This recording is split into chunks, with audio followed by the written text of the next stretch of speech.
Hey Pro Shop professionals, Alex Hoskins here, Storm's Research and Development Manager, and I just want to welcome each and every one of you to our 2020 Fall Seminar Series.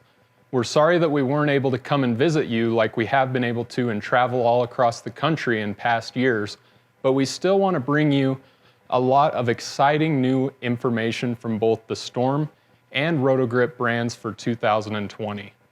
This seminar series is going to be 5 weeks long, and each week on Tuesday, there's going to be a 30 to 45 minute video segment featuring a certain topic with a certain presenter.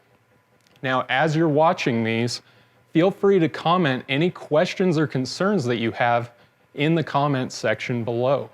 We're going to come back Thursday, 2 full days later, and answer all of those questions live in a live Q&A session event. This is week 1 of 5, and we're starting with an exciting new update to our VLS program that we're calling VLS 2.0.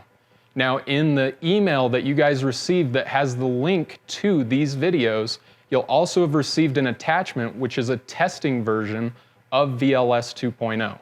We're going to actually announce and post the final program on our website November 2nd, 2020. That's when all the customers are going to have the ability to go through this program and ask you questions about it. We wanted to be sure that we got this program to the pro shops early so they could become familiar with the program and have an idea of how it's going to run prior to customers coming in and asking questions about it. This week's presentation is going to give us a very good idea of what these new updates are and how they're going to affect you as a pro shop. Let's get started.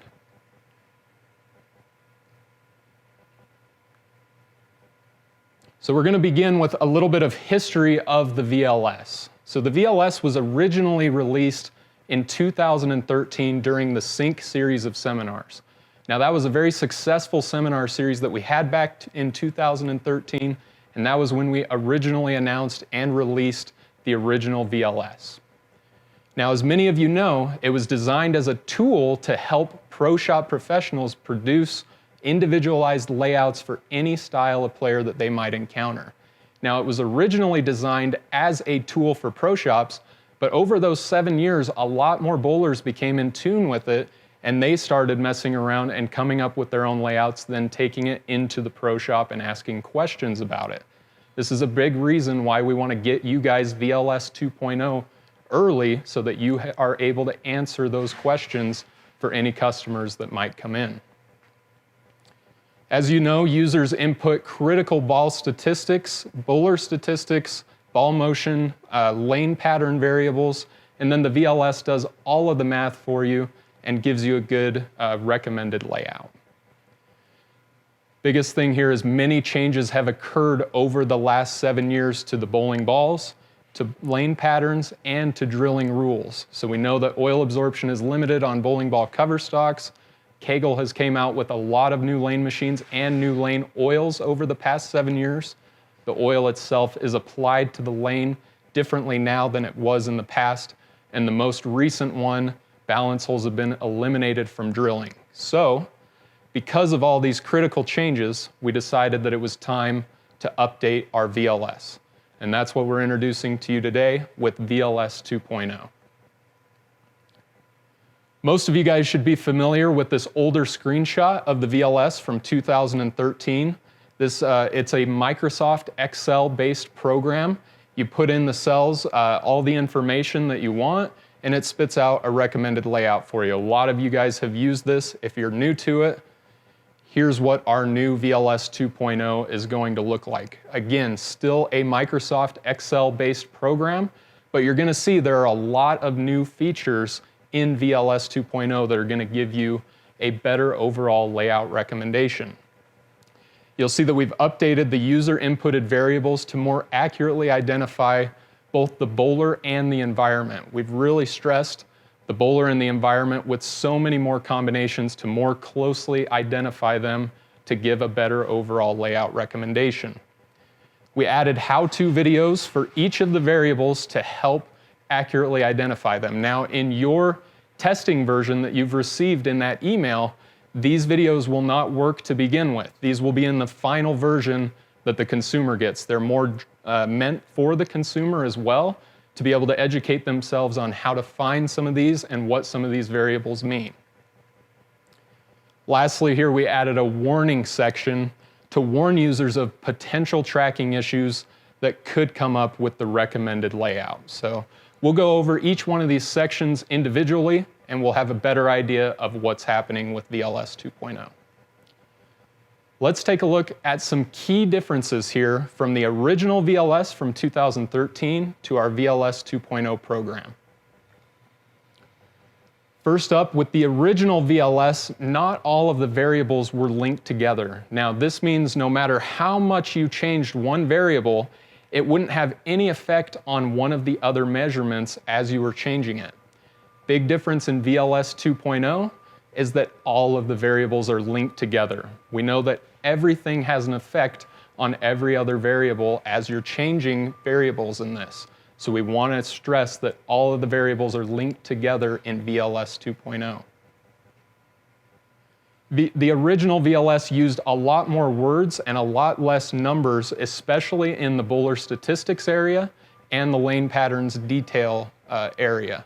VLS 2.0 uses a lot more numbers instead of words. It eliminates that subjectiveness of the words. We'll talk about that when we get into those two sections. So speaking of the combinations here, if you were to put in every single combination in the original VLS of bowler statistics, you're going to come up with 225 unique bowling styles. With VLS 2.0, you have over 200,000 unique bowling styles that you can come into. Now, with over 1 million USBC members, many of you guys have drilled thousands and thousands of balls for many different styles. We can see how we need more combinations of bowler statistics overall. Next up, we were also talking about stressing the playing environment. Old VLS, we had 21 total combinations of pattern details if we used every single combination that was possible in it. We have nearly 4,000 different combinations of the environment in VLS 2.0. We know that you can put out the same pattern at two different houses, and you're going to see a significant difference in how those patterns play. We need more combinations of the environment to more accurately identify a good layout recommendation for that particular customer. Limited number of layouts can be generated in the original VLS. No matter how much you wanted to pull it one way or the other, there were some layouts that were just not possible with how the math was and how it was coded. With VLS 2.0, you get a much wider variety of layouts, and you're going to be able to get a better recommendation overall for your player. Lastly here, we had no warning, no how-to section for the original VLS, so we would receive a lot of calls on how to use it, what some of the variables meant. With VLS 2.0, overall, it is so much more user-friendly for both pro shops and bowlers. That's always going to be our goal, is to make a program as easy to use and as accurate to use as possible. So we'll move on to our user inputted variables here. This is the actual order that we recommend for completing the VLS. We're going to start with the bowler statistics. We need to know first and foremost who our bowler is that's throwing the ball. Ball speed, rev rate, axis tilt, axis rotation. We need their fingerprint of their style to move on to the next sections. We'll then go to the pattern details section. And that's going to basically be everything about the environment. We need to know the pattern length, the pattern volume, and the lane surface that they're bowling on. Both of those variables are external variables that you as a pro shop don't really have too much control over. But once we get into ball statistics, that's where you're starting to make more of a difference. You select a ball that's good for that environment, for that bowler, and then lastly, you create good ball motion for the design intent of that particular bowling ball. So we're going to start up first with bowler statistics. Upper left-hand corner, you'll see that we actually go kind of in the counterclockwise motion, filling out the VLS in the order that we recommend. So what we have here at the bottom of the screen is kind of a number line of the old VLS versus the new VLS, and you're going to see this on all of these slides that are coming up. Originally, the VLS gave us 5 total options for ball speed. We had anywhere from very slow all the way up to very fast. Now, the problem with these words is they're all subjective to the person that's using them. Somebody's very fast might be another person's medium. But when we change these to numbers, we say you have 18-mile-an-hour ball speed, that's going to be the same across the board regardless of who's talking about it. So VLS 2.0 allows you to input your ball speed to the nearest half a mile an hour. Again, much more accuracy, fills in the gaps there because we can go from very slow to very fast with exact number measurements. Big side note here is VLS 2.0 uses ball speed at release. We do not want you using the ball speed readings from scoring systems because they take a reading of the ball speed further down the lane after the ball has already encountered some friction and lost some speed. Ball speed is a critical variable for the VLS 2.0, so you want to make sure that you're using your speed at release. We will have a how-to video on how to find that in case anybody needs some clarification on it.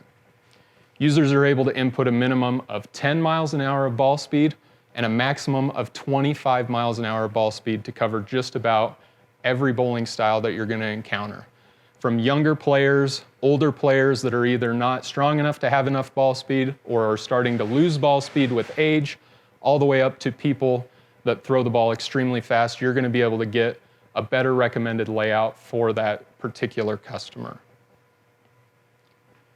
Next up, we have rev rate. So we'll put our number line on here again to compare new versus old. You'll see the original VLS gave users a total of 5 options for rev rate. We had anywhere from very low to medium to very high. And again, these numbers are all very subjective based on what the bowler feels and what they've seen in their career. Rev rate is especially one of the worst ones because everybody thinks that their rev rate is extremely high, when in reality it may not be as high as they think. VLS 2.0 allows users to input their exact rev rate to the nearest 25 RPMs. So again, replacing these subjective words with numbers are giving us a more accurate recommendation. Ball speed and rev rate is extremely important. That ratio is very important for VLS 2.0.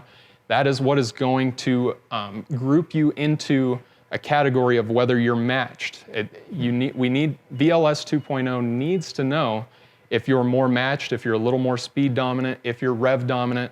It's going to create and change all those calculations after this. So you need a very good ball speed and rev rate ratio. Both of these measurements need to be put in extremely well. Users can input a minimum of 100 RPMs or a maximum of 600 RPMs. Once again, that's going to count for just about any style that you might encounter, from a younger kid that you're drilling a ball for, an older senior player, all the way up to those two-handed players that have extremely high rev rates. You're going to be able to dial in that layout for them significantly better than you were in the past. Next up is axis tilt. All of our differences from new to old. Original VLS gave users a total of 3 options for axis tilt. We had low, we had average, and we had high. Now VLS 2.0 allows users to input their exact axis tilt to the nearest 3 degrees. Once again, these numbers are going to be significantly more accurate. Most bowlers are not able to easily change their axis tilt, so that's another variable in here. Accuracy has got to be critical for axis tilt. We need these degrees to know exactly what that bowler's axis tilt is, especially since they can't change it very easily. Minimum of 0, maximum of 51 is going to cover just about everything from a full roller to almost a UFO spinner type release. Axis rotation is our last variable in the bowler statistics section. We have all of our comparisons here. The original VLS gave us a total of 3 options for axis rotation. We were either up the back, we were in between, or we were off the side. With VLS 2.0, we can go to the nearest 5 degrees. Having a more exact measurement of both tilt and rotation is extremely important for VLS 2.0 because it's going to tell us everything that we need to know about the ball roll. It takes tilt and rotation into account for calculations, and it takes ball speed and rev rate ratio to give that bowler that fingerprint for their particular style, and it'll start using different calculations to create a better overall layout. Users can input a minimum of 5 degrees of rotation and a maximum of 90 degrees of rotation to cover just about any bowling style that you're going to encounter. All right, that is everything for the bowler statistics category. We're going to move on now to the pattern details. We know everything about our bowler. Now we need to know more about the environment that they're bowling in. We're going to start with pattern length. Have our number line come up here, old versus new.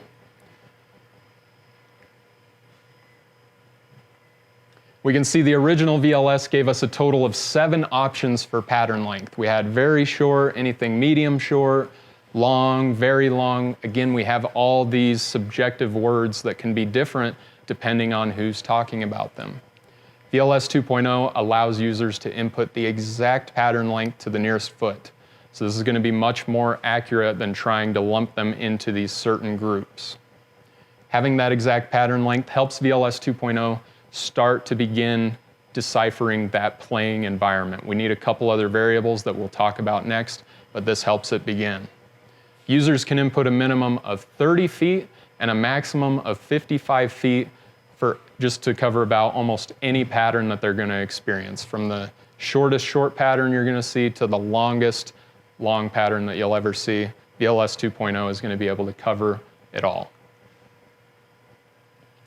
Pattern volume. So we know how long the oil has been applied to the lane, but we don't know how much oil is applied to the lane yet. So the original VLS gave us 3 options for pattern volume: light, medium, and heavy. We all know that there's more than just that. So VLS 2.0 allows users to input the exact pattern volume to the nearest 1 milliliter of oil. Having that exact pattern length and the exact pattern volume gives VLS everything that it needs to know about how the oil is affecting the environment. Inputting a minimum of 15 milliliters of oil and a maximum of 35 milliliters of oil is going to get you just about every pattern you can imagine, from the lightest house shot with nothing on the outside to some of the heaviest patterns that are used in the PBA Tours majors. You're going to be able to cover everything with VLS 2.0. Lastly, lane surface here. Now this is a brand new variable for VLS 2.0. Previously, we only had the pattern length and the pattern volume variables, but as I mentioned before, we know if you put two of the same pattern out at 2 different houses with different lane surfaces, they're going to play significantly different based on that lane surface. So the original VLS did not have this variable included. VLS 2.0 allows you to input 7 different amounts of friction on the lane surfaces. So there's just 2 basic types of lane surfaces, but there's many different amounts of friction that can be present. And you're going to notice this is the first variable that we have that uses those subjective words as opposed to numbers, so I'm going to define them for you. If you're in the very low to low range, that's going to be a brand new synthetic install that does not have very much lineage on it. As you start getting into the high, very high range, that's going to be an older synthetic surface or even a wood surface that has thousands and thousands of games of league bowling on it, where there's a lot of built-in friction to that lane surface. You have to use your best judgment in creating which of these amounts of friction is at your bowling center. The good news is, you guys have probably drilled at your bowling center for a significant amount of time and are very familiar with what has happened to the lane surface, so this should be a very easy variable to move forward on. Accurate measurements for all 3 of these variables helps VLS 2.0 take in the unique playing environment completely into account. We know about the bowler, we know about the environment, now we're going to move on to the ball statistics itself. This is where you as a pro shop really come into play. So you're going to notice not a lot of changes in some of these. So we have the low RG value here. This is a ball with a RG band map on it. Most of you pro shops should be familiar with that. The low RG value has not changed very much since the original VLS. There's not a lot we can really change about it. The USB-C range is still the same amount. So VLS 2.0 allows users to input a minimum RG value of 2.46 and a maximum RG value of 2.80. So that's the entire allowable range by USB-C. So as long as you're using a USB-C certified ball in this program, you'll be able to catch any range of RG value that they're allowed. The RG value can be found, as many of you know, on the bowling ball box itself or on Storm's website. But I do warn you, if you are using the website, be sure that you look at the correct weight of the ball, because RG values can change in the same ball model with different weights. This bottom bullet point here will seem like a no-brainer, but it's very important to select a ball with the proper low RG value for the bowler, the environment, and the desired ball motion for a good recommendation. We don't want to see a ball that is being tried to be manipulated away from its original design intent. We want to keep everything consistent across the VLS as much as we can, especially now that all of those variables are linked together to give you a better overall recommendation. We need to keep the design intent of the ball consistent with what we're wanting to see out of the ball motion for that particular player in that particular environment.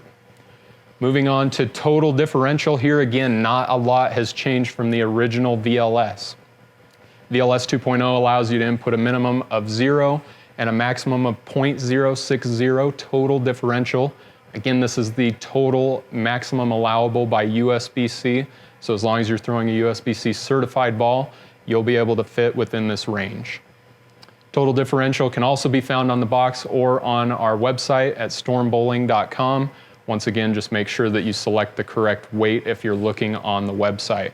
The correct RG value will always be on the box for the particular ball of the weight of the ball that was in that box originally. Very important, once again, to select a good total differential for the design intent of the ball. We don't want to be mixing those things up and getting variables that are clashing together. Next up, we have core shapes, so symmetrical and asymmetrical. So core shape has replaced the PSA measurement on the original VLS. VLS 2.0 allows you to select from 2 different core shapes. Now, when you're switching between these two on the core shape variable, it's telling VLS 2.0 whether to use that PSA to PAP distance for static imbalance or for asymmetry. So you're going to notice if you have a recommended layout and you start switching between symmetrical and asymmetrical, you're going to see a big difference in that PSA to PAP distance, because it's taking into account more static imbalance for symmetrical bowling balls, since we know that it makes a bigger difference in symmetricals. It's also looking at that particular bowler style and the environment when determining how much weight to put on it.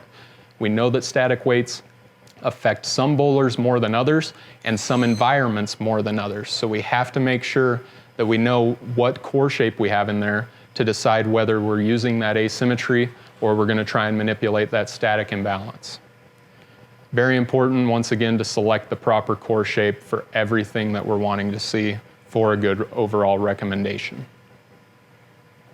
Lastly, we've gotten to ball motion. This is our last section. You can see that we went in a counterclockwise motion. This is where we're going to fine-tune that reaction for all of those sections that we've already filled out. We start with low, high RG layout. Now, most of you are familiar with this. Not a lot has changed from the original VLS. There's not really a lot that we can change here.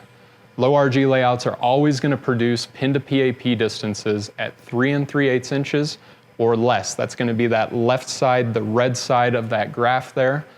You're always going to see a pin to PAP distance lower at 3 3/8 inches or lower. You're sitting the core down a little bit. It's better for more speed dominant styles. Better if there's a lot of friction in the back part of the lane.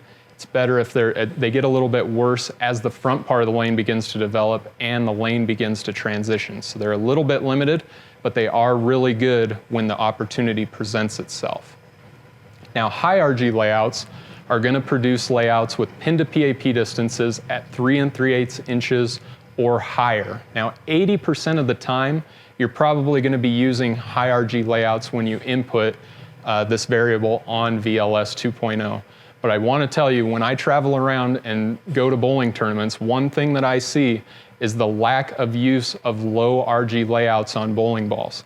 They can be really good. Players will struggle through the fresh, and then finally the shot will come to them when they could have taken advantage of good ball motion by manipulating this variable in VLS 2.0 for the fresh. Very important variable overall that's going to be highly dependent on, again, that bowler statistics and the environment. Depending on who the player is and what they're bowling on, low or high RG is going to be easy to select for you guys based on what you see. Next up, layout strength. Now this is a very big one. Layout strength does not change very much from the original VLS. Again, there's not too much that we can change about it. The biggest thing is we use the term layout strength now instead of reaction strength. So we've just changed the term that we're using for it. VLS 2.0 allows you to input 5 different amounts of layout strength depending on how much instability you want to create. Layout strength is by far the most powerful and the most important measurement in the ball motion section of VLS 2.0. And overall, it is one of the most powerful variables in the entire VLS. They are all working together, but you really want to make sure that you've picked the correct layout strength for every other VLS 2.0 variable. Next up, we have shape. Shape has replaced the transition length variable for the original VLS. Now, previously users could input a total of 7 different transition lengths, and I'm telling you this was one of the most misinterpreted variables of the VLS. There's times that we want more complexity in certain variables, and there's times where it's just too much overboard. Having all these different transition lengths made it a little bit hard for people to know exactly what was happening when they did it. So we just created our 3 basic ball motion shapes. We have early and smooth. That's going to want to see the lane the earliest and be the most forward off the end of the pattern, very predictable. We have medium and blended, which is going to get a little bit further down the lane and be a good blend of early hook and change in direction down lane. That's going to be more your benchmark type ball reaction. Lastly, we have late and angular. That ball is going to want to stay on the straight line path the longest, change direction the most off the end of the pattern, and be the most continuous off the end of the pattern. Better once the front part of the lane goes away and you have to start opening up your angles. When selecting the shape variable, it's very important to consider the design intent of the ball chosen in that ball statistics section.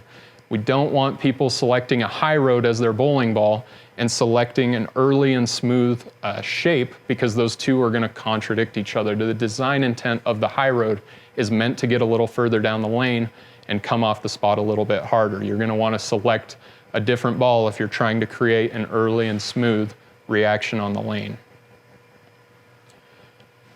Last up, we have length. Length has replaced the reaction length variable from the original VLS. Previously, users could select from 3 different transition lengths. They could be early, they could be medium, or they could be late. We've added a few in VLS 2.0 up to 5. We've added very early and very late to give a little bit more broad spectrum of where they want to see that ball begin to attempt to react on the lane. Now, shape and length are very close variables together in VLS 2.0, and they should always be consistent with each other and the ball that's selected in the ball statistics section. The last thing that we want to see is somebody putting a early and smooth shape with a very late length, because again, those two are going to contradict each other and it's going to give you not as good of a recommendation overall. Now keep in mind that both of these variables are relative to the bowler statistics and the pattern details section. So it's not to say that if you select very early, it's going to pick up exactly right here on this graph. If you have a speed dominant player, their very early is going to be much further down the lane than somebody that's more rev dominant. Same thing with the playing environment. If you're on a 55-foot pattern, very early is going to be in a very different part of the lane compared to a 35-foot pattern. All you need to know is that very early relative to very late, very early is going to give you the earliest possible breakpoint that it can on the lane, taking into account those other variables. Very late is going to be the latest that it can be on the lane, taking into account those other variables. So once we have completed all 14 of those user inputted variables, VLS 2.0 is going to generate you a recommended layout. So we just did a quick one here. This is actually my bowler statistics here, 16 miles an hour, 350 rev rate, 12 degrees of axis tilt, 65 degrees of rotation. That's about where I'm at when I'm in kind of my A game and I'm in my comfort zone. We have just a medium 40-foot pattern, 26 units of oil, medium friction. You can see that we selected high RG, a medium layout strength, medium and blended shape, along with medium length. All of those are describing a benchmark type layout, and that's what we're trying to accomplish here. You can see 2.48 for the RG, 0.051 for the total differential and symmetrical. I throw 16 pounds, so those are the numbers for a phase 2 on, for the bowling ball. So you can see the recommended layout here, 5 1/8 by 3 3/4 by 3. That is extremely close to what I actually use for my benchmark layout. I have 5 by 4 by 2.5 as my benchmark layout. So you can see how closely and how accurately VLS 2.0 identified my particular style, what I'm bowling on, and what I like to see as a player. Very good overall. Now, as I said, another upgrade to VLS 2.0 are the how-to videos. Now, in your testing version of VLS 2.0, these how-to videos are not quite linked into the program yet. So each individual variable, it's going to be more for the bowler as opposed to the pro shop. They're going to learn a little bit more about how to find some of these and what some of these variables mean. These links are embedded directly into VLS 2.0, so you can direct them towards these. Or if you want a refresher course for yourself, you can always click on one and you'll get all the information that you need about each of these variables in VLS 2.0. Last up here we have warnings. Now, warnings are a new feature of the updated VLS. Users can get either no warnings, they can get one warning, or they can even get multiple warnings depending on what is inputted and what is recommended. So if bowlers see the green screen, this particular warning, they know that they're most likely in a good situation. They're probably not going to run into any tracking issues. Again, you as the pro shop professional need to evaluate that and make sure, but we're going to give you a strong indicator here of if you're in a good zone or if you're in a bad zone. So one of the first warnings that'll come up quite often is the rev rate and total differential warning. So the pin to PAP distance, the rev rate, and the total differential control this particular warning. It's going to appear if the bowler's rev rate is too high for the recommended pin to PAP distance and the total differential of the bowling ball. So to give you a scenario, let's say we're laying out a ball for a player that has 550 RPMs.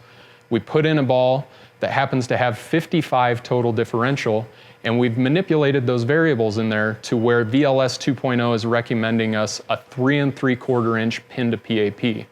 This warning is going to come up and give you a red flag and say, hey, there's a pretty good chance that if this bowler drills this ball this way and throws it down the lane, it's going to overflare and catch the back flares on the thumb prior to going through the pins, which is something we don't want. So it's best to adjust that layout slightly and make sure that the tracking issues are avoided if you see this particular warning. Next, we're going to move on to the axis tilt and pin buffer warning. So the axis tilt and the recommended pin buffer are going to control this particular warning. It's going to appear if the bowler's axis tilt is too low for that recommended pin buffer distance, which could result in some tracking issues for the player. So if the pin buffer creates the pin to be too low, we know that the track and the bow tie are all going to move with that, and there's a chance if the player doesn't have enough axis tilt that they're going to start hitting the holes immediately as the ball is thrown off their hand. So it's best to adjust the layout slightly to make sure that these tracking issues are avoided, especially if we see this warning on the screen. Last up, we have our static weight warning here, okay? The recommended pin to PAP distance and the recommended PSA to PAP distance control this particular warning.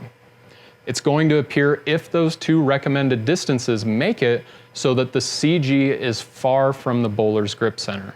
Now, we don't have a spot to input the top weight of the ball or the pin to CG distance. So again, this warning is just going to give you a red flag of if you're in a potential zone that you may run into an issue. So if the CG is far from the bowler's grip center, this is going to trigger.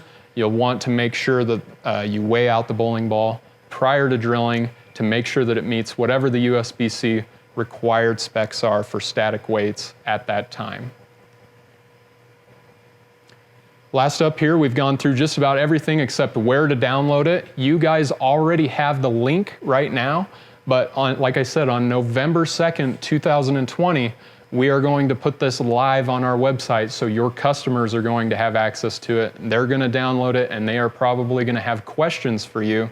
So we want to make sure to give you this month and a half to get a little bit more fluent. We've made this presentation specifically for pro shops to help you guys become more fluent with this change in the VLS.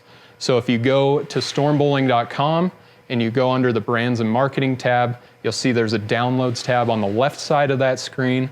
You'll click on that, and under the drill specs, you'll see Storm VLS and VLS 2.0. We are going to keep the original VLS still on the website for those people who want to continue to use that, but I'm urging you strongly, try VLS 2.0. There was a lot of time, a lot of effort, and a lot of testing that went into this program, and it's going to give you a significantly better overall recommendation for your customers. You're going to get more satisfaction out of your customers, and you're going to be more successful in your business overall.